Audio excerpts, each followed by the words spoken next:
Eh ben écoute, là on est chez mes parents à Chanos-Châtenay, dans l'Ain, un petit village de 500, 600 habitants peut-être. À côté de Mézeria, donc le club où il a grandi. Donc c'est vraiment un village au cœur de la campagne en fait, où on est assez éloigné de la ville, enfin 20 km mais c'est assez éloigné. C'est là que tout s'est passé, j'ai grandi, vécu ici, grandi là avec mon frère, ma sœur, joué dehors. Surtout le foot, rien d'autre. Le ping c'est venu bien après. C'est vraiment un hasard hein, parce que Richard, donc le père de Florian, un jour vient nous voir, c'était la fin des périodes des mutations, il venait de Quincieux-Villefranche, je ne me rappelle plus. Il devait muter dans un club dans l'Ain et qui lui ont fait un faux plan et finalement il s'est rapatrié sur nous. Donc on était un peu la dernière chance et du coup il est venu nous voir, on s'est vu, c'était ici. Du coup il a muté chez nous.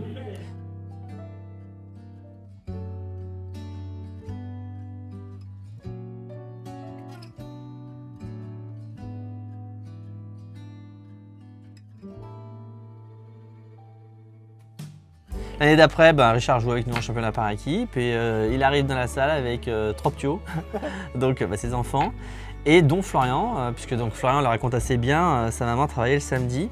Et donc Richard n'avait pas d'autre solution que d'amener ses enfants à la salle, donc il venait avec les petites consoles, les jeux, les machins, et ils nous attendaient derrière les séparations, ils attendaient leur père derrière les séparations. Et c'est comme ça que Florian est venu.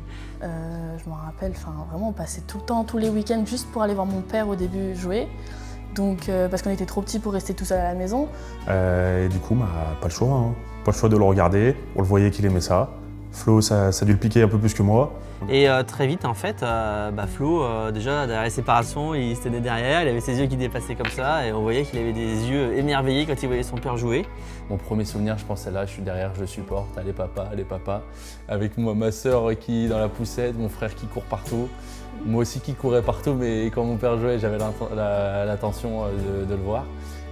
Il était haut comme 3 pommes, il m'encourageait derrière les sépares en attendant que Hélène elle arrive du boulot, qu'elle les récupère. Donc la fibre un peu est venue là aussi hein, du ping.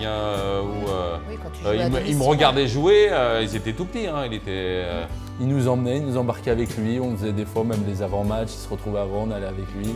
Alors tout le monde s'en occupait, hein, parce que j'étais un peu le plus ancien, les jeunes, mais c'était marrant, ouais. Je pense que ça a dû compter ça aussi. Qui regarde au moins son père jouer plus le reste. Hein, parce que c'était tout l'après-midi. Mais baigné dans la salle quoi. Ouais. Et c'est comme ça qu'après j'ai vu et forcément une fois je faisais le siège, je courais, je faisais n'importe quoi. Mais quand ça jouait j'étais là et ça m'a donné envie. Moi à 19h, après quand j'arrivais pour les récupérer, ils voulaient jamais repartir. Ouais, ils voulaient rester là-bas. Non on y va, moi j'ai déjà eu ma journée de boulot, je veux rentrer. L'année d'après il a pris une licence en 2006 et c'est là que ça a commencé.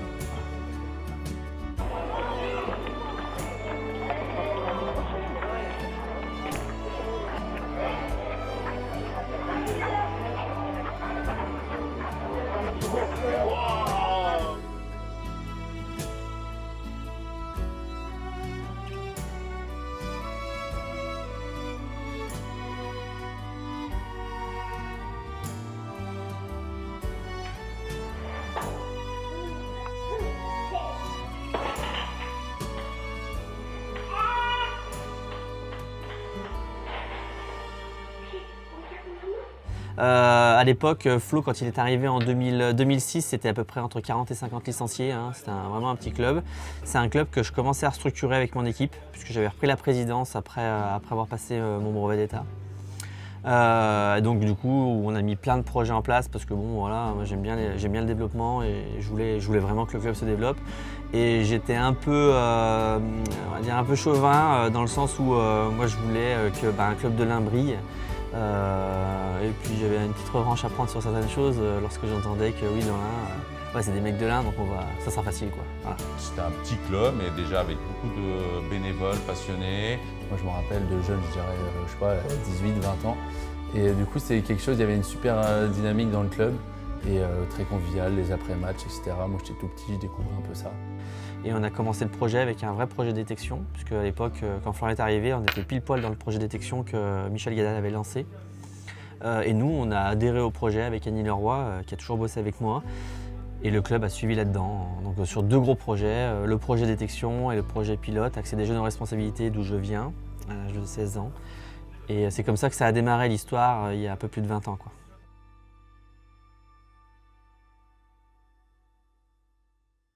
Moi, je l'ai entraîné un peu, quoi, au moins relancé quand il était petit, parce que bon, à l'époque, j'étais 16-17. Donc, bon, il était petit, je pouvais largement. Donc, je l'amenais à la salle tout le temps. Il n'y avait pas besoin que Thibaut soit là tout le temps. Et puis, il a commencé. Et puis, on a vu qu'il était un passionné. Il adorait jouer au ping, quoi. En fonction des jours, il y avait un petit peu tout le monde qui y passait, qui m'entraînait, moi je suis sur différents groupes. Mais vraiment les entraîneurs qui m'ont poussé un peu plus loin, c'est Thibaut Léchelle et Annie Leroy. Donc Annie qui était CTD de l'Ain à l'époque et Thibaut qui était pareil encore en formation. Je crois que quand il commence à m'entraîner, il n'a pas encore le diplôme. Moi j'étais président du club, mais à la base je suis aussi éducateur sportif, j'ai les 2 casquettes. Et donc du coup je suis un président un peu plus technicien, très attaché quand même à l'entraînement, à l'accueil des jeunes, au transfert de valeurs, etc. Au début, je lui ai fait faire des choses simples, juste renvoyer la balle et tout ça. Bon, il s'est vite habitué, mais je voyais qu'il avait envie d'autre chose et d'aller plus loin. Et Flo, on a senti tout de suite qu'il y avait un truc. Il y a eu un truc, à l'entraînement il a accroché, on voit que c'était un super compétiteur, un très mauvais perdant aussi. Mais bon, ça marie bien avec le côté compétition. Il pleurait beaucoup, il s'énervait, donc il perdait un peu de ses moyens. Il fallait beaucoup le recadrer. Là, c'était le rôle de Thibaut à ce niveau-là. Et il lui manquait de la prépa mentale. Très très mauvais perdant, pleurait dès qu'il perdait. Pour lui, la défaite, c'était pas une option de toute façon. Et c'est pour ça que tout de suite, il s'est vraiment bien entraîné. Et il avait une patte. Il avait une touche de balle en coup droit, il savait la sentir fine, il était capable de top spinner tout type de balle, ball lifté, etc. Et donc cette plasticité, cette élasticité, en fait, elle m'a intéressé. Je me suis dit, là, on tient quelque chose. Il a vu en gros mon point fort qui était plus axé coup droit avec mon accroche de balle. Il s'est vraiment renseigné sur ça. Et donc après, d'ailleurs, on a mis en place un parcours. Donc là, je me suis un peu plus occupé de Flo, même si je m'occupais d'autres joueurs. Avec Annie, Annie a pris le relais, parce que moi je bossais, donc on a fait un mix. On se mettait d'accord pour travailler des points pas en commun. C'est-à-dire qu'en gros, Annie, elle travaillait plus le côté revers, je me rappelle. Et moi, j'étais vraiment full coup droit, parce qu'on ne voulait pas avoir de parasite pour le gêner, pas avoir double discours, etc. Moi, je l'avais 2 fois par semaine. Je l'avais le mercredi après-midi, donc 1h30 à Méséria, et ensuite il y avait un CPS. Où il montait avec moi et on allait avec d'autres du club, les meilleurs quoi. Et on allait faire un CPS au club de Pont-de-Vaux. Et donc je l'avais pratiquement de 13h30 à 17h30 le mercredi. Et le jeudi avec le club. Et alors mon rôle, c'était de lui faire travailler essentiellement ce qu'il aimait faire parce qu'il était encore trop jeune pour qu'on puisse insister, bien que moi j'ai quand même insisté côté revers parce qu'il avait beaucoup de mal à utiliser le poignet, il jouait beaucoup comme ça. Et voilà, et donc avec Thibaut on s'est mis d'accord sur un plan de travail. Et du coup il y avait vraiment ce mix des deux, ce partage, jamais d'embrouille entre guillemets. Ils m'ont toujours laissé le choix, chacun avait leurs compétences, ils ne sont pas allés sur le terrain de l'autre. Et c'est pour ça, moi ça a toujours été en paix, je me suis toujours senti super bien. Il y a des jours, c'était que Thibaut, des jours que Annie. Et après, je savais qu'il y avait le débrief entre eux. Moi, j'étais encore trop jeune pour faire ce genre de débrief, mais eux, ils le faisaient. Et en fait, moi, ça fait qu'il y avait une super cohésion et c'était trop bien pour moi. Et puis, on a beaucoup travaillé avec Thibaut. C'est vrai qu'on a formé un binôme efficace. Il y a eu Maxime Offray aussi qui faisait des études, il faisait STAPS, il faisait des études de prépa physique. Et donc, c'était son sujet un peu de chez STAPS, donc il l'a eu en tant que cobaye quoi, un peu, tu vois. Donc on a eu la chance, il y a eu un staff assez tôt et je pense que c'est pas dans tous les clubs que tu peux trouver ça quoi. Plus moi qui étais hyper motivé pour lui, tu vois, parce qu'après on était à 8 minutes de la salle, donc on avait les clés, on y allait tout le temps.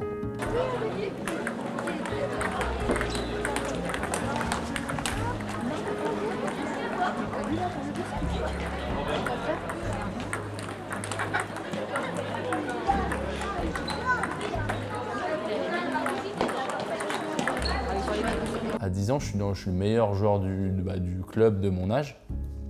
Et il y a l'entraîneur qui dit c'est quoi un peu vos objectifs? Et tout le monde dit moi je vais être champion du monde, je vais être champion d'Europe, je vais être champion de France. Puis moi je dis je vais être numéroté français. Déjà si je suis numéroté français, pour Méséria, c'est exceptionnel. Et en fait, moi, ça a toujours été ça. D'abord numéroté, après 500, après machin, monter comme ça. Et en fait, j'ai toujours fait du étape par étape. J'ai brûlé aucune étape, triché sur rien du tout. J'ai fait mon petit bonhomme de chemin petit à petit.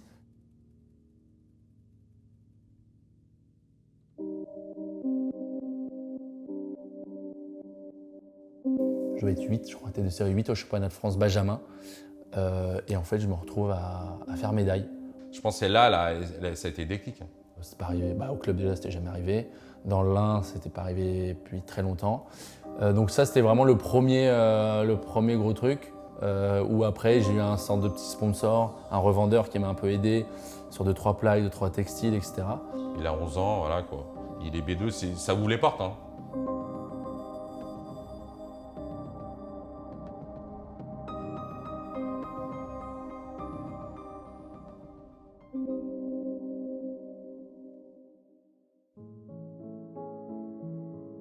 Quand il est passé en 5e, on a décidé de... Il est allé au Pôle Rhône-Alpes. Au Pôle Rhône-Alpes, interne au collège Saint-Louis-Saint-Bruno. Au début, je comprenais pas spécialement. Moi, du coup, s'il était en 5e, moi, je devais être en CE1, CE2, mais j'étais vraiment petite. Donc, je savais que Florian, il revenait que les week-ends. Donc, je me suis retrouvée toute seule avec Maxime. C'était très dur, très très dur. Moi, c'est quelque chose qui m'a beaucoup affecté aussi. Je suis quand même l'aîné de la famille. Pour ma mère, je sais que c'est très difficile, je la vois plus. Elle le dit assez. Je te dis assez, oui. Moi, ça a été très dur pour moi, oui. Ouais, et on m'a enlevé mon fils. Déjà en 6e, déjà, il était pas souvent là déjà. Ça fait tôt, hein, c'est à 10 ans, quoi. 12 ans 10, 11 ans, ouais. 10, 11 ans. Et là, il est parti à l'internat, ça a été dur. Ouais. Je les vois que le week-end, mais le week-end, il y a match par équipe, on se voit pas.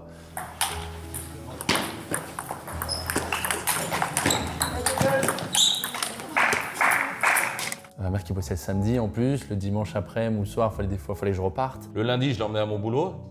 Donc je bossais à Jassan à l'époque.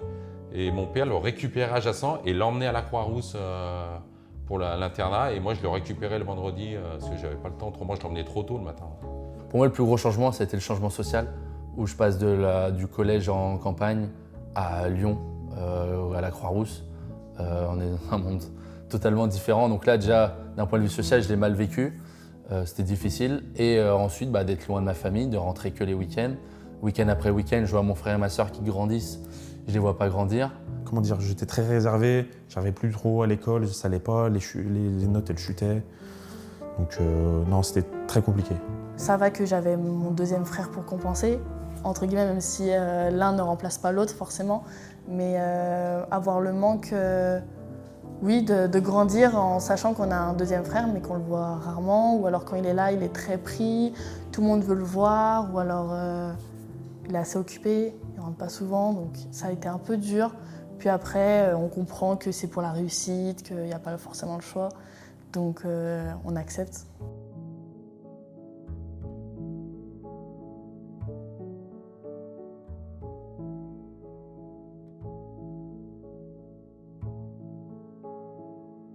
Alors nos chemins se sont croisés, c'était au Pôle Espoir en fait. Quand il est rentré au Pôle Espoir à l'époque de la Ligue de Rhône-Alpes, avant que ça soit Aura. Allez, oui, allez, c'est bon, encore, allez. Et en fait, il s'est retrouvé qu'avec Michel, j'ai une super entente. Et puis il m'a beaucoup aidé à ce moment-là, beaucoup manière d'être dans le fight. Il a vu que je pouvais devenir un fighter, je l'étais pas encore. Des fois, quand il perdait des matchs, des trucs comme ça, c'est vrai que les retours du pôle dans le minibus, c'était pas toujours marrant, mais je pense que je lui ai amené une certaine capacité à encaisser les gens qui sont durs, qui mâchent pas leurs mots, parce que quand il y avait des fois des choses à lui dire, je lui disais avec des mots simples. Oui, il m'a beaucoup aidé, beaucoup accompagné. C'est avec lui que j'ai eu mes premières discussions de vrai ping, j'ai envie de dire, avec quelqu'un d'autre. Parce que depuis de 6 à 12 ans, j'ai toujours été avec Thibaut, Annie, et j'étais dans mon confort. Et pareil, en fait, Michel, il a super bien communiqué avec Thibaut. Et le deal qu'on avait ensemble, même quand il est parti, c'était que je l'accompagne jusqu'à sa majorité, donc jusqu'à ses 18 ans. Florian, important, et tu l'oublieras jamais, ton club initial, c'est Mézeria. Donc, tu vas progresser. Donc, chaque fois, tu progresseras, tu te retourneras et tu penseras à Mézeria, tu penseras au président, à tous ceux qui t'ont entraîné, à tes camarades, à ta famille, mais tu verras que tu n'oublieras jamais Mézeria. Et ton club le plus important, ce sera Mézeria. Et deuxième chose, tu as fait une déclaration, là c'était en français, il va falloir que tu te mettes à l'anglais bientôt. Bonne chance, bonne chance.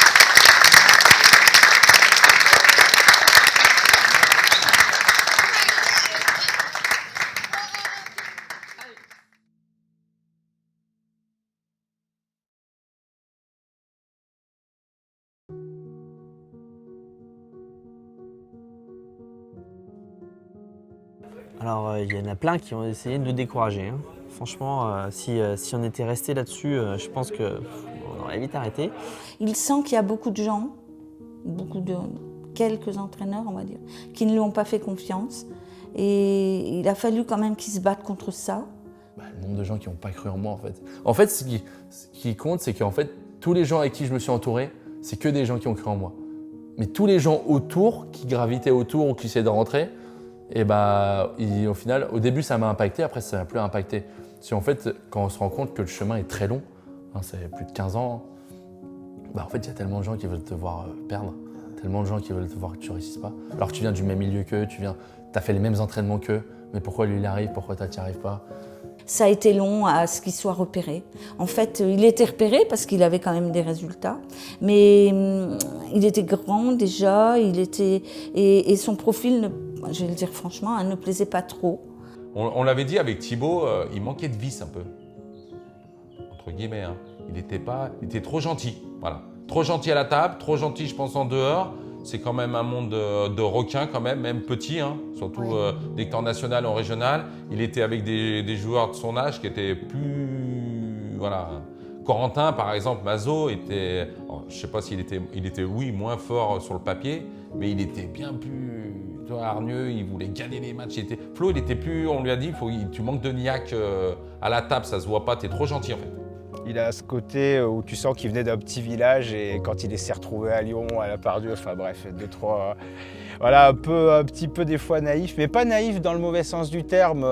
Tu sens le gars que c'est un bon gars en fait, qu'il n'a pas du tout de... Il n'avait pas de vice. Il paraissait pas très adroit, si tu veux. Il paraissait pas rapide non plus, tu vois. Par contre, s'il prenait une balle au-dessus de la table, ça ressemblait déjà à un Alexis Lebrun, quoi. On peut dire, si on veut, de base, le talent pur et dur, comme on aime dire, le toucher de balle. C'est pas quelque chose que j'ai. J'ai réussi à le développer par contre, parce que j'étais certain que le travail, c'est au-dessus du talent. Sauf que quand on est petit, on va regarder que ceux qui ont du talent. On va pas regarder celui qui est plus passionné que les autres ou celui qui a plus ça que les autres. Mais moi, au fond, je le savais. Je savais que je n'étais pas le meilleur. Effectivement, c'était pas le plus doué.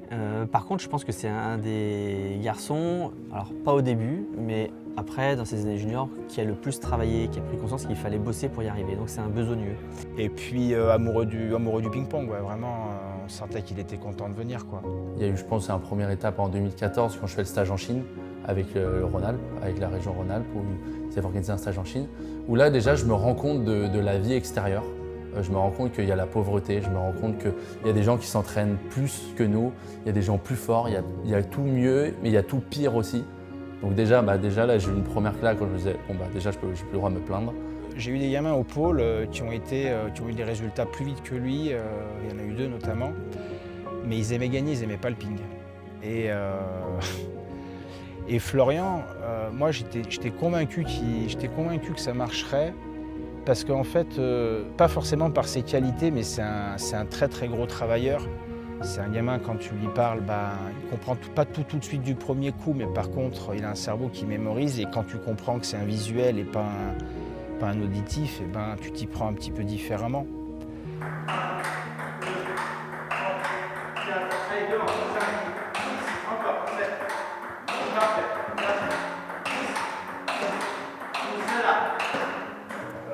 La chance qu'il a eue, alors est-ce que c'est une chance ou une force? C'est son physique, hein, déjà, jamais blessé. Donc même petit, hein, il était déjà plus gabarit, il était costaud quand même, il est puissant quand même. Hein. Il était athlétique. Mais hein. ouais, peu athlétique. À tout âge, il était plus costaud que les autres. Plus grand, voilà. Donc je pense qu'il y a eu l'aspect physique, pas d'arrêt déjà.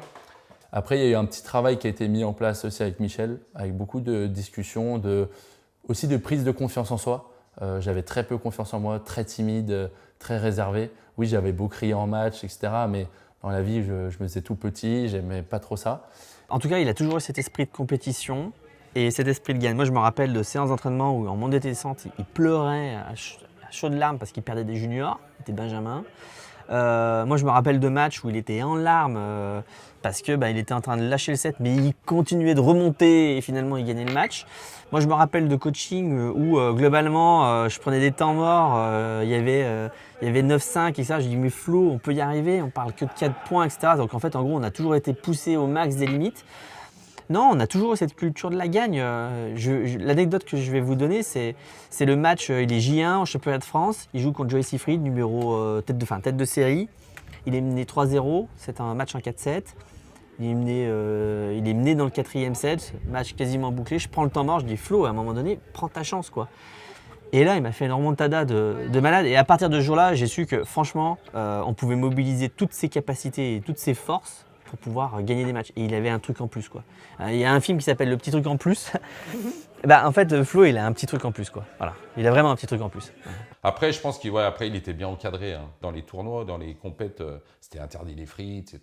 Le soir au resto, pas de frites, c'était les haricots verts. Voilà, tu vois, dans une compète, tout comptait en fait. Tu dormais, tu sortais le soir. Tu vois, là, c'était même à 12, 13 ans, 14 ans, tu manges pas. T'en as les 3/4 le soir en Hénin, ils mangent des pizzas, quoi.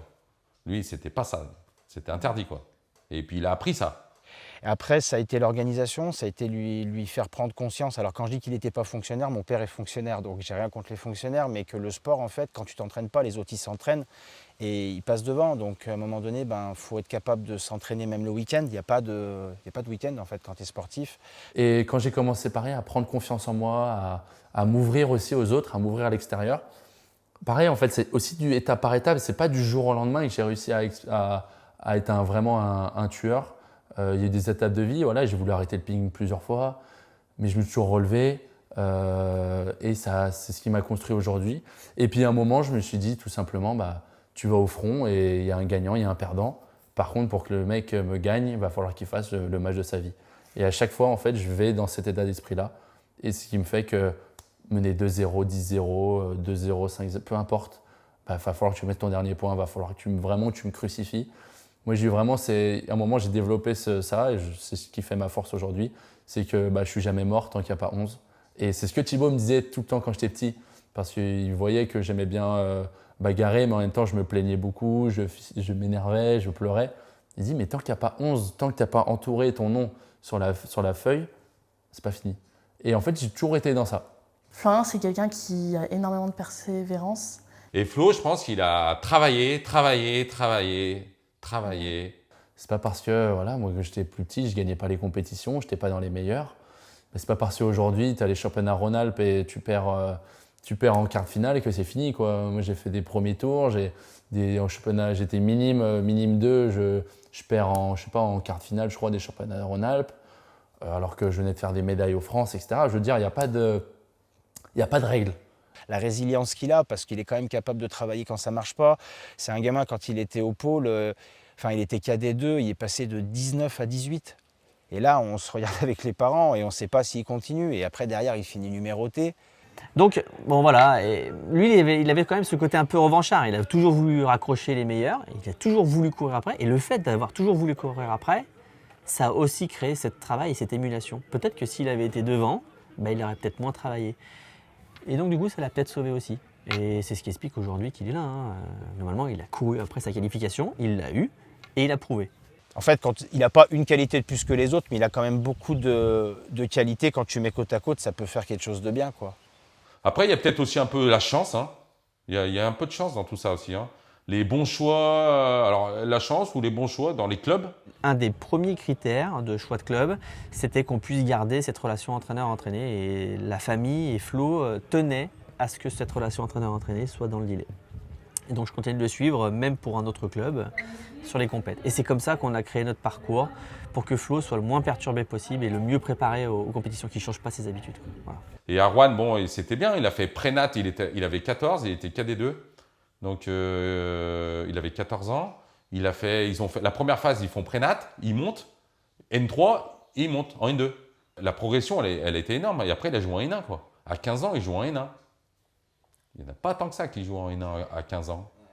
Jamais fait un choix pour l'argent ou un choix pour autre, pour montrer. Moi, je suis toujours allé dans des endroits où je me plaisais d'abord. En seconde, il est parti à Nantes, au Pôle France de Nantes. Donc là, il a eu d'autres entraîneurs. Mais Thibaut le suivait toujours. Michel moins, parce que bon, il gérait la ligue. Et il est parti 3 ans. Ces 3 années de lycée, il les a fait donc à Nantes, au Pôle France. Avec d'autres entraîneurs. Emmanuel Rachez, maintenant qui est le responsable au niveau de la Fédé, qui était plus des préparateurs physiques, des relanceurs. Jérôme Bayot, par exemple, qui est le coach de Rouen, qui était à l'époque entraîneur, relanceur sur le Pôle France. Ce qu'il a appris en étant plus jeune et qu'il a développé ensuite à Nantes, c'est-à-dire cette capacité de travail, une fois qu'on a mis les curseurs mentaux au bon endroit, les curseurs d'estime de soi, le nombre d'heures où on va passer à lui dire qu'en fait il est bon, que ça va marcher, voilà, qu'il a d'autres qualités des autres en fait, mais que le ping en fait finalement c'est pas une qualité qui prime sur une autre, c'est être capable d'imposer tes qualités à l'autre. Et que finalement le mec il prend conscience de ça, il est capable de travailler et il a cet amour, cette passion du ping, cet amour de l'entraînement parce que ça c'est inhérent. Je dis pas que ça marche automatiquement parce que tu as des gars pour qui ça n'a pas marché, ils réunissaient tout ça, mais tu as quand même de fortes chances d'arriver à faire des choses. Si tu veux, quand il est parti au Pôle France, c'était un peu les critères, il faut qu'il joue au moins N1. C'est un peu normal. On a eu la chance que le Creusot, à cette époque-là, soit monté en N1 et chercher un joueur, parce que c'est à 1h30 d'ici, hein, donc pour moi c'est à côté. Toi. Donc on a eu la chance qu'il soit là, et superbe club. Très familial et tout. Il a passé 4-5 ans au top. Hein. Nous, on y allait tout le temps, franchement. Voilà. Donc, donc, il y a eu un peu de chance aussi. Ça lui a fait du bien aussi, je pense, de jouer en N1, pas loin. Mes parents étaient là. Moi, je venais presque à chaque fois à domicile. Le joueur doit sentir aussi, même s'il est jeune, où ça peut être le bon choix. Choisir la passion, choisir le club qui va lui convenir. Puis après, s'entraîner. S'entraîner, kiffer ça, s'amuser et apprendre à travailler. Le Creusot voulait le garder et puis ils l'ont lâché pour évoluer à chaque fois. Disons qu'à chaque fois qu'il est parti, c'est pour progresser. Il n'y a pas eu de... Et après, du coup, je vais à Metz. Donc à Metz, c'était Nathanaël, du coup, le responsable du centre d'entraînement. Et c'est avec lui que j'ai fait mes premiers pas en pro, que j'ai découvert le monde. Il m'a fait découvrir le monde professionnel. Voilà, la première année à Metz, je joue encore au Creusot. Et après, ils m'ont recruté pour l'équipe Pro B, pour la réserve. Je me suis dit, c'est bon, je sors de Nantes, j'ai un peu côtoyé l'équipe de France. C'est bon, je suis joueur pro, quoi. Non, j'étais très loin.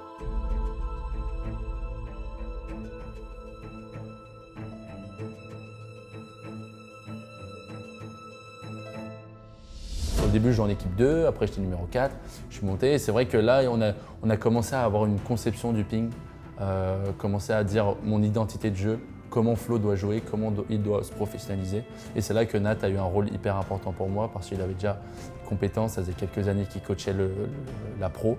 Et oui, il a eu un rôle très important dans ma progression. Chaque joueur pro, chaque joueur, en fait, tu vois qu'il a une particularité, il a un point fort, il a un coup qui sort des autres. Il a quelque chose, il développe il a une identité de jeu, on se dit, qui joue comme ça, c'est lui. En fait, chacun avait un truc à lui. Et en fait, moi je me rends compte, non, moi j'ai rien. En fait, moi je suis monsieur tout le monde. Je suis un peu top, je sais un peu, je top un peu du revers, je sais pousser, je sais bloquer. Mais au final, il n'y a rien qui se démarque, quoi. Et à un moment, fallait trouver. Et on a axé ça sur ma puissance. Axé ça sur ma puissance, sur mon fight. C'est ça qui je vais me démarquer des autres, que je fight encore plus que les autres et que je joue encore plus fort que tout le monde. Et après, on a mis en place tout l'entraînement. J'ai travaillé encore aujourd'hui pour vraiment performer ça. Donc, quand on est tout petit, on ne se rend pas compte ce que c'est vraiment être joueur pro. C'est très, très minutieux parce que sinon, tout le monde y arriverait en fait. Il avait mis du coup en suspens ses études. Et là, je me suis dit, ah oui, mais quand même en suspens ses études pour se consacrer à son sport, c'est que ça peut quand même faire quelque chose. Je ne suivais pas du tout. Je savais qu'il était dans l'Europe, il faisait un peu le tour d'Europe, il faisait des entraînements en Chine. Bon, pour moi, ça a toujours été classique. Mais vraiment, où j'ai compris que vrai niveau, c'est, je pense, vraiment les premières payes. Hein. Je ne sais plus quelle année, 2021 peut-être, où j'avais re-signé 2 ans à Metz. Je me sentais super bien, j'avais mon appart, j'avais tous mes potes, tout le monde. Et 3 semaines avant le premier match, il me dit que le club de Metz, c'est fini.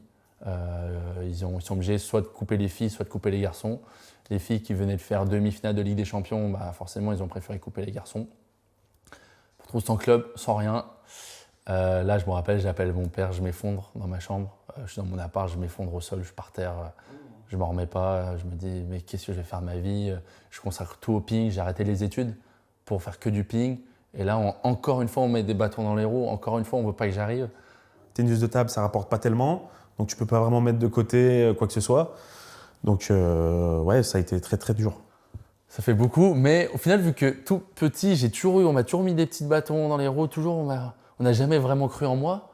Bon, une fois de plus, c'est pas grave. Je vais encore leur montrer que c'est possible. Je vais encore leur montrer. Et là, j'ai pris tous les clubs de Pro B. J'ai appelé tout le monde. Ouais, j'ai dit, je suis sur le marché. Qu'est-ce qu'on peut faire? Qu'est-ce qu'on fait? Qu'est-ce que machin?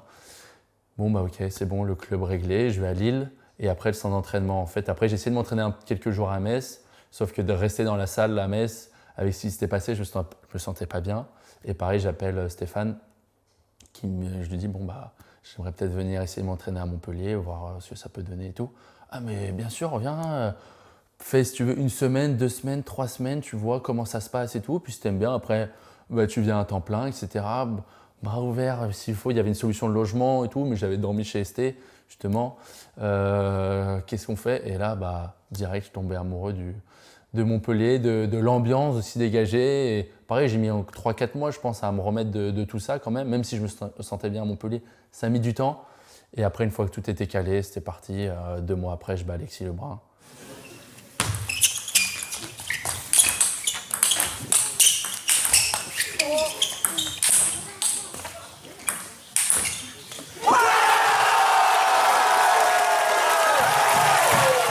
Moi, ça m'a un peu surpris quand je suis arrivé dans ce milieu pro et que je me suis rendu compte que les gens n'étaient pas autant passionnés que moi.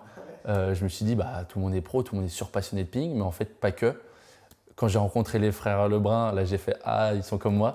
Là, j'ai fait « Ah ouais, on est passionnés de ping, on va parler des heures et des heures de ping ». Donc, j'étais content notre rencontre. Pour ça, on s'est tout de suite très bien entendu. En fait, moi, j'ai eu la chance, entre guillemets, d'arriver à Montpellier. Alexis devait être 40-50 mondial et Félix 70-80. Donc ils étaient bons, très bons, forcément, mais pas encore des stars. Et en fait, j'ai pu grandir avec eux aussi, entre guillemets, apprendre avec eux, m'entraîner avec eux, les voir exploser. J'étais à Montpellier avec eux, je les ai vus exploser, ils revenaient, on célébrait, après on repartait de s'entraîner, etc. Et en fait, on a développé vraiment un truc ensemble. Je dirais même à 4, avec Esteban quand même, on a développé vraiment une grosse amitié forte dans le ping, parce qu'en fait, au quotidien, on s'aidait beaucoup. Ils nous aidaient forcément, mais on les apportait aussi parce qu'on leur amenait de la qualité de balle, on leur amenait quelque chose pour qu'ils puissent eux aussi exploser. Moi, je me rappelle, on avait fait des moments avec Félix où j'essayais de lui apprendre, c'est un grand mot apprendre, mais on travaillait le service rentrant ensemble parce que moi, c'est le service que je touche le mieux et lui, il n'arrivait pas et on faisait ça. Et il a fait ça pendant 45 minutes, 1 heure. On finit, moi, je suis lessivé et Félix, il me fait « Bon, c'est à ton tour. Tu veux travailler quel service ?» Je dis ton service latéral, il est dingue, allez, vas-y, on fait ça, on fait du service latéral. Et j'ai progressé comme ça. Et en fait, on essaie toujours de tirer vers le haut à fond. C'est eux qui m'ont vraiment initié au très très haut niveau, parce que le haut niveau, je connaissais, je sais ce que c'est via la Pro B, Pro A, les feeders, etc. Mais eux, là, on parle de vraiment très haut niveau. Quand on s'entraîne et qu'il y a tout simplement Lin Chidong ou Han Chokin qui s'entraînent à côté de toi, là, on peut dire qu'on fait partie du très haut niveau et puis on parle avec eux. Moi, après, j'ai fait comme Félix. Ses premières compètes, Félix, il allait dans la salle d'échauffement, il attendait, il regardait. Tu veux jouer? Je joue. Moi, quand je faisais les compètes, je faisais pareil. J'étais dans la salle d'échauffement. Tu veux jouer? Ok, viens, on va jouer. Simon, tu veux jouer? Machin. Harimoto, tu veux t'entraîner? Oui, on va s'entraîner ensemble. Tu vois? Et en fait, j'ai développé plein de trucs comme ça grâce à eux. Tout seul, peut-être je l'aurais fait, mais peut-être dans 2 ans, 3 ans, je sais pas. Mais là, j'ai pu le faire tout de suite. Il a fait, on a fait, Thibaut, lui, moi, on était 3, il y a une tripartie. On a toujours fait, je pense, les bons choix. Vu où il en est, j'imagine qu'on a fait les bons choix. Et Juan, pareil, ouais, donc c'est pareil, c'est à côté, quoi. Il a toujours un peu de chance de jouer à côté. Oui. Nous, moi, j'étais ravi. Quand il m'a dit choisir Juan, parce qu'il aurait pu aller dans d'autres clubs, j'étais super content. Il savait, de toute façon, Parce que comme ça, en plus, j'ai toute la famille de mon père sont du coin là-bas. Donc ça fait un peu plus de monde, il y a beaucoup de bourrassos, quoi. Donc ouais, bah t'as vu, hein. Donc, et puis il y a plein, non mais moi j'étais super content qu'il joue Arman. Après, bah, il y a eu l'occasion d'être sparring au jeu. Mais au final, cette occasion, je suis allé la chercher. Je suis allé faire un stage au Luxembourg. Et moi, j'ai été moi-même. Ils m'ont bien aimé. Ils m'ont dit, bon, bah, tu viens au jeu avec nous. Là, bon, bah, déjà d'entrée, bam, première expérience. Mais surtout, c'était avant d'aller au jeu, j'ai fait de la prépa quand même des jeux avec l'équipe de France. Là, ça a été le premier gros stage que je disais, de très, très haut niveau. Là, on se prépare pour la compète d'une vie. C'est pas la même préparation qu'un tour d'indiv. Là, on est vraiment focus, tous les détails sont importants, la récupération très importante. Donc en fait, je me suis initié un peu dans le très haut niveau sans en faire partie. Et après, il y a eu les JO. Donc là, j'ai vu, il y a vraiment le moment où je m'entraîne avec Lucas, avec le joueur du Luxembourg. Il y a vraiment Malong, Fanzendong, la table à côté de moi. Moi, Malong, c'est mon idole. Je vois ça, je fais, ah ouais, en fait, je suis pas si loin d'eux au final, parce que je suis là, mais je suis pas si loin d'eux. Je me rappelle, tout le monde me dit, mais pourquoi t'as pas pris de photo avec Malong et tout? Ah non, maintenant c'est bon, c'est un concurrent. Je l'ai fait comme ça. Ah, c'est des trucs, ah ouais, lui il vit sa meilleure vie, lui. Non mais. Ah bah là, oui. Ah oui, il vit sa meilleure vie.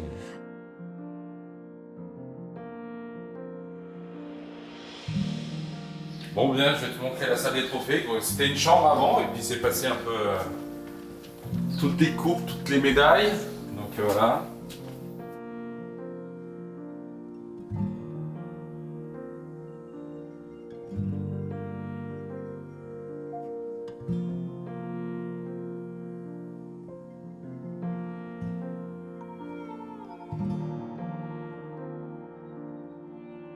Il a toujours été là. Alors on dit qu'il n'a pas fait partie des meilleurs, mais à ce que je sache, il n'y a pas beaucoup de joueurs qui ont fait des médailles à chaque championnat de France dans chacune des catégories, quoi.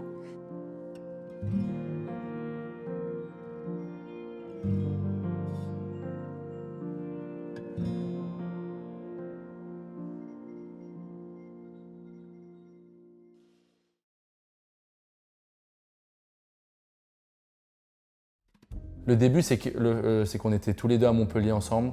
On a beaucoup échangé, on s'est dit qu'il y a potentiel. Sur Esteban, à un moment, je jouais avec Alexis, Félix avec quelqu'un d'autre. Et à un moment, les frangins, ils se sont dit, bon allez, on y va ensemble. Esté était là, moi j'étais là, j'ai toujours eu des médailles en double aussi en France. Let's go, on y va. Puis après, par contre, une fois qu'on y allait, on y allait à fond. Ils sont potes, ils sont frères, ils se connaissent depuis qu'ils sont petits. Puis ouais, et puis voilà, gaucher-droitier forcément. On s'est lancé dans le double parce que dans le règlement, on a vu qu'il y avait 2 paires possibles pour aller au championnat d'Europe. Et nous, on regarde les Français potentiels qui peuvent y aller. On se dit, ouais, il y a eux. Bon, on va faire les tournois, c'est possible. Je veux dire, on se sentait pas moins fort. Il y a des frangins. Mais on s'est dit, mais on va se pousser en double, on va voir ce que ça donne. Et on va en tournoi, on va à Bangkok, exprès pour faire un tournoi, prendre plein de points. On fait premier tour, c'est bon. Après, on va à Lima, on gagne le tournoi, bim, 400 points. On passe, on passe top 20, 25 mondial. Ah, là, c'est pas mal. Et après, on continue les tournois, tac, top 10, top 5. On a beaucoup discuté autour de la conception du double, de comment on veut jouer, c'est quoi nos points forts. Et surtout, un point important, c'est qu'avec Esté, on s'est vraiment livré de bout en bout. On s'est vraiment posé un moment, on s'est dit, bon, les objectifs en double. Et après, on s'est livré sur nous-mêmes. Bon, vraiment, dis-moi ton point fort, ton point faible, ce que tu veux vraiment. Parce que même si on est plus ou moins potes et tout ça, on est quand même un peu concurrents. Donc, entre des joueurs, c'est toujours difficile de se livrer de ses points forts, points faibles. Mais nous, on l'a fait très facilement. Et après, on s'est dit, maintenant, il faut qu'on joue l'un pour l'autre. Et c'est ce qu'on a fait petit à petit. On a progressé en double avec l'entraînement, que ce soit du panier, des schèmes, des matchs. Et on a performé, regardé des vidéos, fait des statistiques sur le double. On est allé à fond. Et ça a marché. Alors, franchement, je vais quand même dire entre guillemets la vérité. C'est que, à l'heure d'aujourd'hui, le double, il est pas du tout à son plein potentiel. En simple, on le voit, le niveau de simple, ce que les Chinois arrivent à produire. Parce que même aujourd'hui, Hugo Calderano, leur niveau de simple, il a un niveau monstrueux. Par contre, le niveau de double pur, il n'a pas encore, pour moi, c'est mon avis, il n'est pas encore assez évolué. Donc, il y a de la place pour des joueurs de 2e, 3e, 6e couteau, même s'il faut. Alors, effectivement, c'est des joueurs moyens. Alors, moyens. Entre guillemets. 100 mondial quand même, dans top 100, 100 mondial, c'est quand même joli, mais en paire double, c'est les plus faibles associés. Mais je pense, l'alchimie entre eux, il n'y a pas à chier. Ils se font briller en fait. C'est-à-dire qu'ils jouent jamais bien au même moment, mais ils jouent jamais mal au même moment. Et quand il y en a un qui joue bien, il tire l'autre et tu sens qu'ils ont une vraie amitié sincère, tu sens qu'ils ont du respect. Et le double, tu peux avoir deux super joueurs de simple, mais le double, il y a quand même une dimension, jouer avec l'autre, jouer pour l'autre. Et puis, ils bossent quoi. Ils bossent le double. Quoi. Je pense qu'il n'y a pas tant de joueurs que ça de haut niveau qui bossent vraiment les doubles. Pareil, ils ont peut-être eu aussi un peu de chance de gagner un WTT, d'arracher d'en arracher un deuxième. Voilà, tu te retrouves vite top 10 mondial, il y a un coup à jouer. On dit qu'avec les frangins devant qui libèrent une place, tu peux avoir un deuxième. Voilà, ils sont engouffrés dans le truc là. Sauf qu'après, les feeders, on était à 1500 € de dépenses et le prize money, on a eu quoi 60 € chacun. C'est pas vrai. D'où la blague, Estelle, elle avait fait un peu le tour machin. Ce prize money, c'est supplément parmesan quoi. Et en fait, on a investi tous les deux. En fait, on s'est dit on va investir, on y croit qu'on a une chance, mais on est loin. Un championnat d'Europe, il n'y avait pas le règlement encore. Nous, c'est juste on se régalait de jouer en double. Et en fait, on était à Montpellier ensemble, on faisait des doubles avec les frangins, on faisait des doubles avec tout le monde, les championnats de France, on fait vice-champion de France. Pareil, étape par étape, on y allait petit à petit, on a continué, on a fait des tournois, on a investi encore, on a perdu beaucoup d'argent. Même aujourd'hui, avec la médaille au championnat du monde, forcément, on est un peu en positif, mais pas trop. Et après, on a fait 2 gros choix, on est allé 2 fois en Asie, une fois au Japon, une fois à Singapour, que pour du double. Et ça a payé parce que cette année, prix aux Europes, prix au monde. Et puis Puis voilà.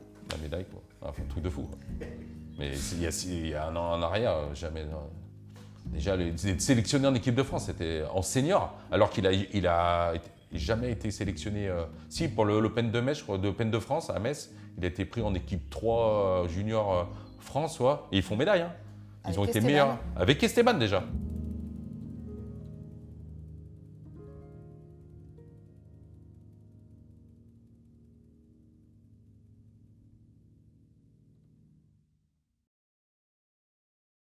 D'être sélectionné, je me rappelle, aux Europes, il était fou. Hein. Non, mais c'était dingue. Hein. Bon, après, ça ne s'est pas bien passé en double. Ils ont un peu la pression, c'est ce qu'a dit Patrick Chila. Ils sont en grande compétition. La première. Il a regardé jouer. Hein, là, en pro, c'est pareil avec Juan. Quand il était en simple, les premiers grands joueurs qu'il a joués, il les regardait. Quand il a joué Freitas la première fois, il s'est pris. Bon, après, qu'il perde, logique, mais il l'a regardé jouer. Quoi. Maintenant, et je pense, ça y est, il a commencé à. C'est vrai, tu les côtoies au début, ils sont en poster dans ta chambre, et puis d'un coup, tu les vois en vrai, ils te disent bonjour. Non, mais c'est lui qui nous explique ça. Hein. Il dit Ucharov, il vient le voir, il le connaît quoi, maintenant. Avant, il l'avait en poster dans sa chambre, quoi. C'est son idole. Quoi, hein. Il me dit c'est fou, quoi, c'est fou. Les Chinois, il a 1 mètre de Chinois. Tu vois les vidéos qu'il fait. Les Chinois, il a 1 mètre, tu as toute la team chinoise. Et en double, aujourd'hui, on a gagné, on est 3 mondiales. Je pense que si on n'avait pas gagné nos comebacks, on serait 40 mondiales, je pense. 40 mondiales. Et au final, c'est là aussi qu'on dit, ça joue à 2-3 points. La médaille, c'est pareil, ça joue à 2-3 points. On aurait pu se prendre un gros comeback aussi au premier tour. C'est nous, on mène 2-0, on est revenu à 2-2. Mais à la belle, on gagne 11-3, je crois, parce que non, on a ce surplus d'âme.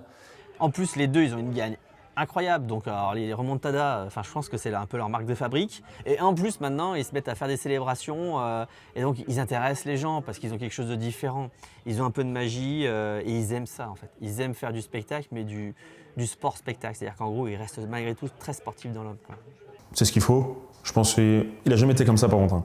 Quand il était petit, il n'était pas comme ça. Hein. Il n'était pas comme ça quand il était plus jeune. Hein. Ouais. Il était un peu réservé. Hein. Il est devenu en adulte, donc ça a fait du bien. Ouais. Ça fait ramener des personnes, ça peut faire ramener des vues, des quoi que ce soit. Donc le sport, il reprend encore une ampleur.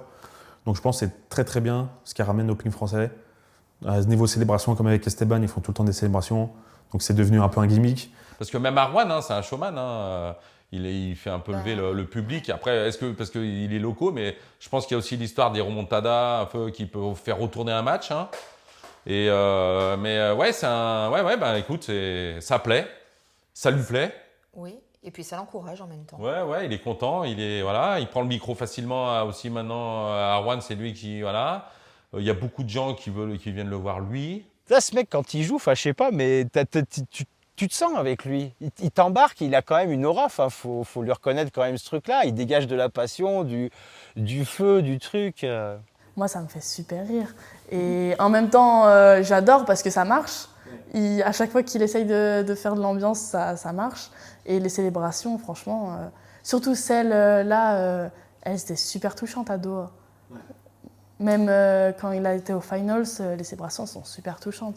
Parce qu'en fait, il ne s'imaginait même pas gagner. Et au final, quand il gagne, t'as l'impression de gagner avec eux, qu'ils ont donné leur vie, limite. Bah en fait, avec Esté, on faisait toujours un peu de... Déjà, on regardait beaucoup de basket, la NBA, où il y a beaucoup de, comme on dit, de trash talk, où les gens, dès qu'ils mettent un panier sur le mec, ils vont faire une célébration, ils vont sortir les muscles, etc. Et nous, ça nous a toujours bien chauffé, ça. Même dans le foot, il y a toujours eu des célébrations. Au tennis, justement, on n'en voyait pas. Je me dis, mais il faut qu'on développe ça dans le ping, quoi. Il faut qu'on trouve des trucs, des astuces, des machins, des shows, des figures, des danses, des trucs. Et en fait, des fois, c'était 5 minutes avant le match. On est dans le vestiaire, on rigole un peu, on se détend. En fait, si on gagne, on fait une danse comme ça. On fait quoi? On fait saute-mouton, on fait quelque chose. Et c'est venu comme ça petit à petit. Et après, en fait, les gens, ils ont adoré ça. En fait, les gens, ils ont vraiment adoré ça. Et on s'est dit, on va continuer, mais sans trop en faire à notre manière. La plus belle, c'est quand on est au Japon et qu'on fait on fait celle-là. C'est génial, quoi. Les gens, il y a des petits de 5 ans, 6 ans, il a fait Dragon Ball et tout, énorme et tout. Ouais, c'était... Celle-là, elle est géniale. Au pays du Japon, là, c'est le dessin animé, je connais pas bien, mais c'est de chez eux, là-bas. Hein? Ouais, c'est Dragon Ball Z, ils l'ont fait là-bas. Je crois qu'ils se préparent un peu, hein. Ils ont des trucs, machin. Mais celle-là, elle est sortie, je pense que c'est la mieux qu'ils ont fait. Ouais, celle-ci, elle est excellente. Elle est exceptionnelle, hein. Ouais. On voit le public qui rigole et tout. C'est fait pour nos Français. Exceptionnel. Oui, la fusion de Dragon Ball Z. Alors moi je connaissais pas, hein. C'est plus tard qu'on m'a expliqué. J'ai fait voir des vidéos à des potes au boulot. Ils me disent ouais, mais c'est Dragon Ball Z et tout. Ouais, voilà. Non, mais, et puis il faut penser à la faire après une gagne. Toi, mais c'est fou ça. Parce que bon, t'es content de gagner. Non, ils ont bien posé la raquette et ils ont bien fait le geste et tout. Ouais, non, ça, ouais, dans Dragon Ball Z, ça ferait un sacré Saiyan, ouais. J'aime bien Dragon Ball Z aussi. Ouais, célébration. Ouais, c'est leur truc. C'est là que tu te vois qu'ils s'entendent super bien en fait.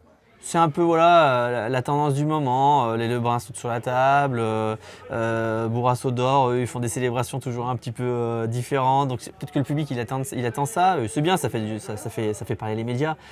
Maintenant, il ne faut pas oublier qu'on est quand même dans un sport où en fait la roue elle tourne très vite, donc voilà, qui profite au moment, à l'instant T. Après Flo, l'avantage qu'il a, c'est qu'il sait redescendre très vite et rester humble. Il ne faut pas que les jeunes pensent que justement il n'y a que la célébration dans un match, quoi. Voilà. À part Simon et les frangins qui ont fait une fois, tout le monde, presque, c'était leur premier championnat du monde. Donc, il fallait aussi qu'on se prépare à ça. Et moi, je me rappelle, on est en réunion et je demande il y avait Jean-René, Michel Blondel, Nathanaël. Je leur dis, c'est quoi les championnats du monde? Moi, je veux arriver au championnat du monde comme si j'en avais déjà fait un. Moi, je dis, j'ai une mission, c'est ça, d'arriver au championnat du monde, mais en fait, je connais cette compète. Il me dit, c'est dur quand même ce que tu fais. Et en fait, ce qu'on a fait, c'est qu'on a mis en place, après les entraînements, on a discuté, on a échangé, on racontait des anecdotes, comme si j'étais là et j'avais vécu des anecdotes. Même Patrick, qui est beaucoup dans la rigolade, etc., là, il s'est vraiment aussi ouvert à moi, il m'a donné confiance et il m'a dit un peu ses billes, quoi. Je veux dire, lui, il m'a expliqué qu'il pouvait, toute la journée de la place 3-4 au jeu, qui était le soir, toute la journée, il n'a pas dormi la nuit, il n'a pas mangé de la journée, il n'était pas bien. Alors que lui, il joue détente, il est très tranquille, quoi. Mais là, non. Et pareil, en fait, il s'est appuyé sur Jean-Philippe Gatien, qui l'a accompagné, qui l'a aidé avec les entraîneurs. Ils ont discuté et lui, son truc, c'était de transpirer, de beaucoup se lâcher, etc. Et moi, du coup, j'ai une discussion avec lui, discussion avec Jean-René, même avec Michel Blondel, qui a toujours été sur l'entraînement avec les joueurs de très haut niveau, mais peu sur le match. Jean-René, Hugo, il a coaché pendant 11-12 ans. Donc on a eu des discussions comme ça et au final j'arrive à Doha, je me sens bien, il y a un peu de stress forcément, mais bon je me sens bien et les compètes passent, les matchs passent, les journées passent, pas de stress, je me sens super bien, je déploie mon meilleur ping. Et là il arrive le quart final, le fameux quart final. Il faut savoir que je le dis un peu dans mon vlog, mais je pense que je tournais toute la compète, je n'étais pas trop stressé en jouant, mais toute la compète je tournais entre 4 et 5 heures de nuit par jour, j'arrivais pas à dormir, trop stressé. Mais une fois qu'il y avait le jeu, Je pensais au jeu. Parce qu'en fait, on préparait bien les matchs, etc.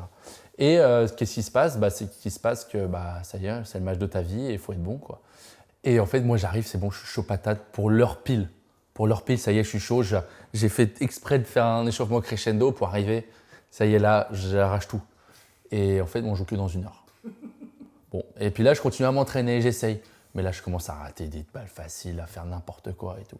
Et en fait, là, j'ai une discussion avec Alexis qui me dit « Mais Flo, t'es surchaud, t'es surprêt, va dehors, va marcher dehors, va t'aérer, pense pas au ping, t'es bon, t'es prêt. » Et là, je fais « Mais non, faut que j'ai le geste parfait, faut que je sois parfait, faut que je sois bien, mon service, il est un peu trop long, je vais me faire défoncer et tout. » « Non, mais t'es prêt. » Il me rassure comme ça, « T'es prêt. » Et puis, il me parle comme si, voilà, entre potes, quoi. « T'es prêt. » Je dis « Bon, ok, je reste dehors et tout, comme ça. » Et là, je me pose comme ça, dehors. Il faisait 43 degrés, je pense, en plus, là-bas.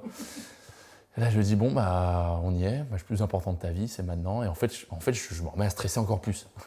Mais je pense à 2-3 mots qu'on s'était dit, à des choses assez importantes. Et en fait, je reviens dans la salle, je m'échauffe un petit peu. Et là, je fais un set en top avec Patrick. Trop marrant. En fait, je gagne à l'arrache et tout, mais ça m'a libéré. Et en fait, j'ai juste fait ça. J'ai fait 2-3 services remises. Et après, on est parti. Après, je me suis chauffé. Et en fait, je suis arrivé au match presque prêt, quoi.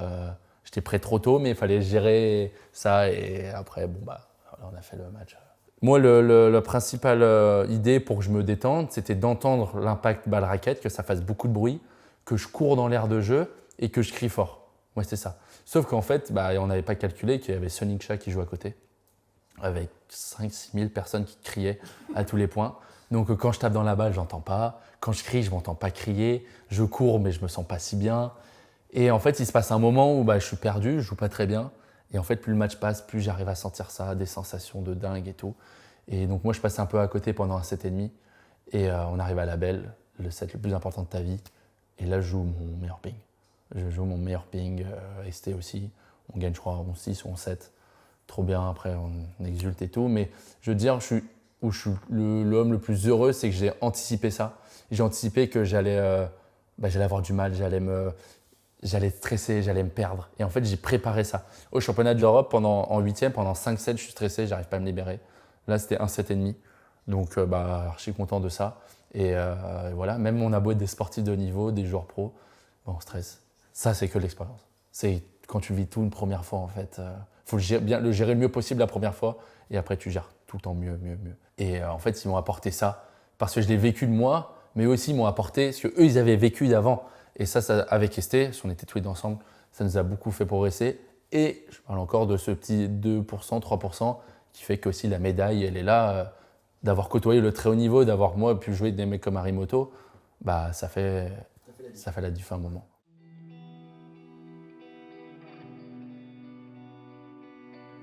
Moi, je veux dire, à partir du moment où on gagne la balle de match, j'ai des étoiles dans les yeux, je crie le plus fort possible.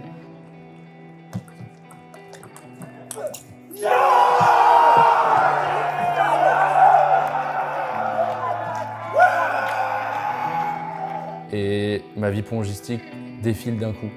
Quand je suis passé à Bézaria, quand je suis passé au Pôle France, à Metz, etc. Et tout qui défile. Tous les gens qui m'ont accompagné, ça défile d'un coup comme ça. Je me dis, ah oui, je viens d'un club. Quand j'ai commencé, il y avait 30-40 licenciés. Je suis un petit de l'Ain, j'habite dans un village ici. Il n'y avait pas forcément les infrastructures pour. Putain, j'ai réussi à faire ça. Tout le temps, on m'a toujours mis des bâtons dans les roues, j'ai réussi à faire ça. J'ai voulu arrêter le ping, j'ai réussi. C'est une fierté en fait de dingue. Tu te dis que un mec qui est vraiment motivé, qui a vraiment ancré, que c'est sa passion, c'est son objectif et il est focus là-dessus et il s'arrache, en fait tu peux réaliser quand même des trucs de fou, quoi.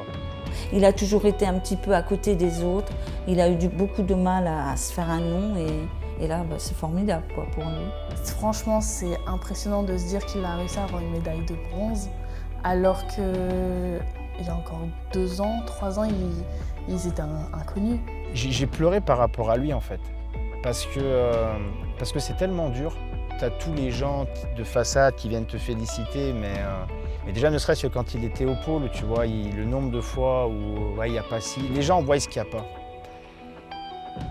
Et il a montré qu'en voyant tout ce qu'il n'y a pas, tu peux faire quand même. Et j'étais juste heureux pour lui, heureux pour les parents, parce que c'est pareil, toi, tu accompagnes un gars, tu le boostes et tout, mais moi j'ai des enfants, et moi le premier, tu vois, l'école reste important. Je voulais pas forcément qu'il fasse de ping, mais le ping est très secondaire. Et je sais pas si j'aurais eu la même résilience que les parents, parce qu'à un moment donné, c'est l'avenir de tes enfants. Et on ne s'en rend pas compte, parce que quand tu arrives en haut de l'affiche, tu as la médaille, tes machins, les gens se disent « et tout, ouais, mais c'est pas si simple que ça ». Donc une pensée aussi aux parents, aux grands-parents, à Thibaut, parce que lui, il est quand même là aussi depuis le début, il ne faut pas oublier. Déjà, beaucoup d'émotions, je pense que tu l'as vu tout à l'heure, voilà, c'est très difficile à gérer. Même là, devant la caméra, c'est pas évident. Parce que quand ça fait 5 ans que tu dis que ça va marcher, ça va marcher et que c'est pas toujours évident et que quand ça marche, mais quand ça marche pas, il y a aussi les gens qui sont là pour dire que ça marche pas. Et que tu vois qu'il y arrive, c'est des sacrés moments parce que c'est pas un livre que tu as lu où tu lis un truc mais tu sais jamais si les mecs ce qu'ils te racontent c'est la réalité ou pas. Il y a toujours une part de doute, alors que là, non, là je sais que c'est 100% authentique. C'est des émotions, moi j'en ai eu les larmes. De toute façon, comme on a dit, qui perd ou qui gagne, moi je savais que j'allais pleurer. Et quand on sait les sacrifices, c'est que du bonheur. On sait qu'il n'a pas fait ça pour rien. Et non, les émotions, c'était incroyable. Ça fait chaud au cœur de savoir que depuis qu'il est tout petit, il a tout le temps tout fait pour ça, en fait, pour la victoire. Et de le voir vraiment réussir. Et on sait que, moi j'en suis sûre qu'il va aller encore plus loin. C'est vraiment beau. Je suis contente pour lui, parce que je sais qu'il est souvent passé à côté de grands rendez-vous, pour des bêtises des fois. J'étais content qu'il gagne, mais sur le coup, le monde, ça m'a pas... C'est le lendemain, je me suis dit, mais c'est un truc de fou ce qu'ils ont fait.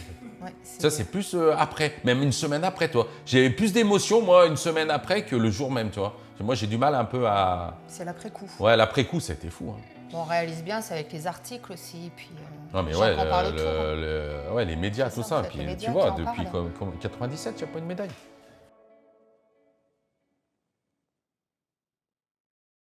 C'est Patrick Chila qui nous coach.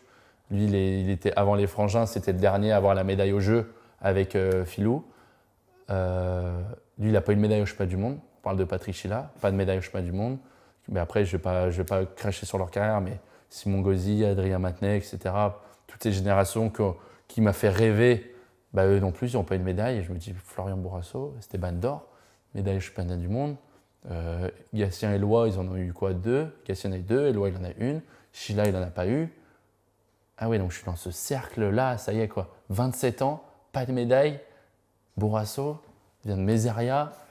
Pour le club, forcément, c'est magique. Après, j'ai un peu d'amertume pour de vrai. Si je jouais vraiment la carte de la transparence, moi je trouve dommage aujourd'hui qu'il n'y ait pas de reconnaissance, j'allais dire humaine, dans les grandes instances.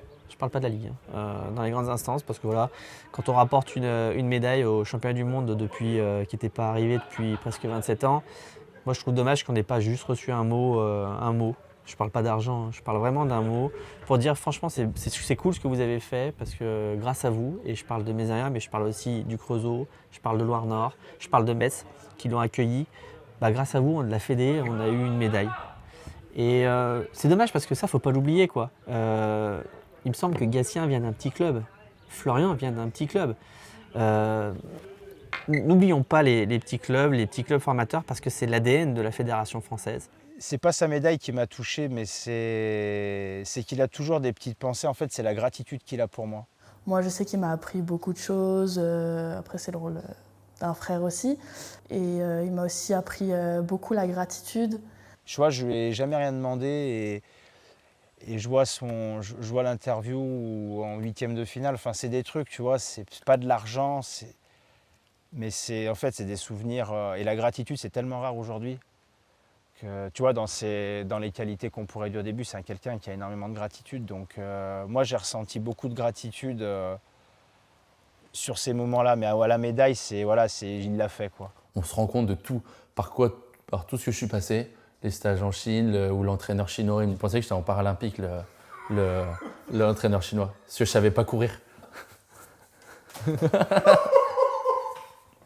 J'ai pas cette anecdote, elle n'est pas... c'est pas mal.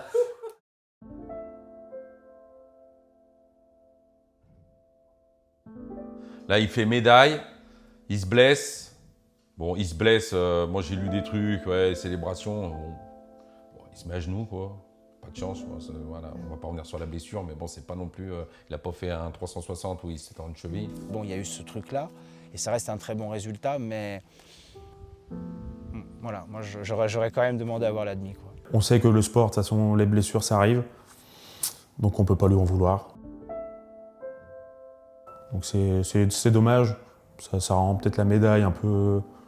Ça fait chier, mais c'est comme ça. Je pense que j'ai mis 5-10 minutes où j'étais vraiment attristé. Pas énervé, rien, juste triste de me dire c'est peut-être la seule demi-finale de ma vie au championnat du monde et je peux pas la jouer. Je suis obligé justement d'abandonner et de serrer la main. Ça a pris 5-10 minutes et après en fait je suis revenu à la réalité. Je dis si on a fait 27 ans, pas de médaille, nous on fait la médaille. Esté, on a tout partagé ensemble. On nous connaissait plus avant les championnats du monde sur nos célébrations que sur notre niveau de ping. On se blesse en faisant une célébration. Fait partie de l'histoire. C'est notre légende à nous.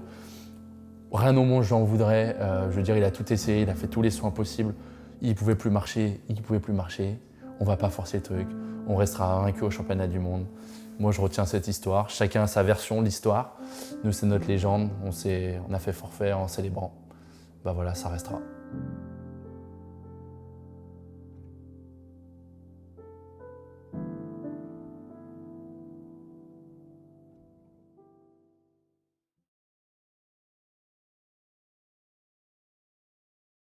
En double, ils ont fait leur trou, donc maintenant, il faut garder la place. C'est pour ça je pense, en attendant que Esteban se remette, il va sûrement faire du double quand même avec d'autres joueurs. Il est en train de voir, je crois, il en parlera mieux.